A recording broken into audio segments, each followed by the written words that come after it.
Hello, and thank you for coming. It is my pleasure to introduce you to today's speaker, Ido Rosenblith.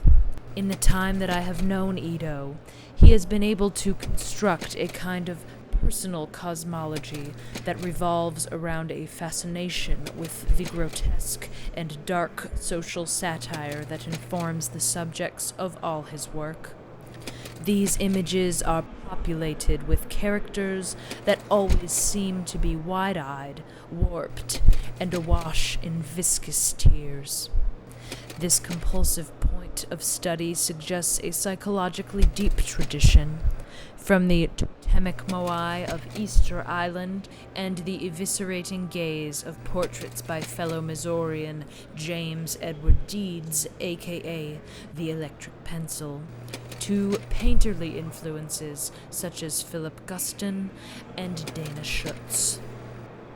The results being work that uses color that can both appear precious, almost saccharine, but quickly turns sour and raw, vulnerable and nauseously unsettling, through which the observable world is translated by the unhindered id-driven mind.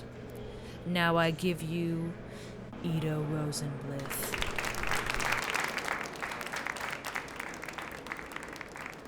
I hope that introduction sufficed. Wow, that was great. I could never come up with all that shit. So, now do I take questions? No, you have to talk about your work now, Ido. Did you bring your PowerPoint? Oh shit, do I have to? Why, yes, Ido. That is what artists are supposed to be able to do these days. Very important. But I have a slight speech impediment. Stop pussyfooting, Ido, and get on with it. The people are waiting to hear your story and be greatly inspired. Hello, and thank you for coming. I was asked to bring some slides, but first a little bit about myself. I was born the youngest child to a large Jewish clan in Tel Aviv, Israel in 1988. My mother is American and my father was Israeli. Soon enough, we all moved to New York, then Arizona, and finally Chesterfield, Missouri during the Great Deluge of '95. Chesterfield turned out to be a real awful place, and most of my family did not make it out of there alive. Luckily, around 2007, I managed to get out and into the Rhode Island School of Design, where I studied painting. At RISD, I went through a lot of phases. I had a Gerhard Richter phase, a Daniel Klaus phase,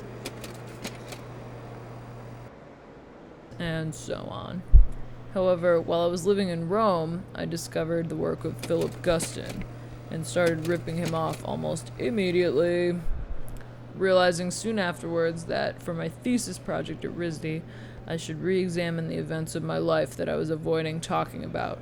So I created a series of paintings that examined notions of trauma that can happen to a collective group of people. And then, by the end of the series, the focus shifted to how trauma affected my own life. The series was surprisingly well received by the faculty, and they gave me a nice grant for all of my work. The series even ended up being bought by a collector in LA. Eventually, I ended up coming back to St. Louis, where I got a job teaching art and found a studio at the City Museum. Around this time, I started a blog of my daily art practice.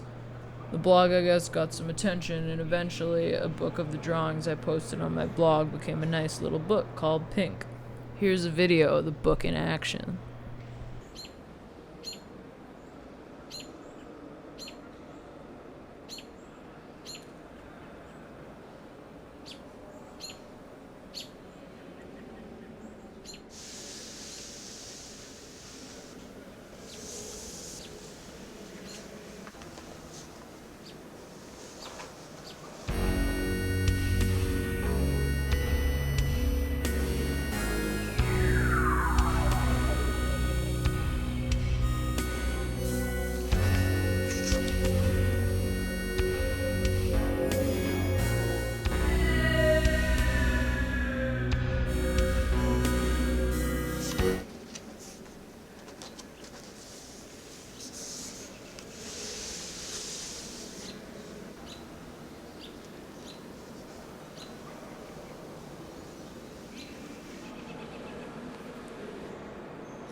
This past June, I had a show at Fort Condo Compound for the arts of my work over the past 2 years.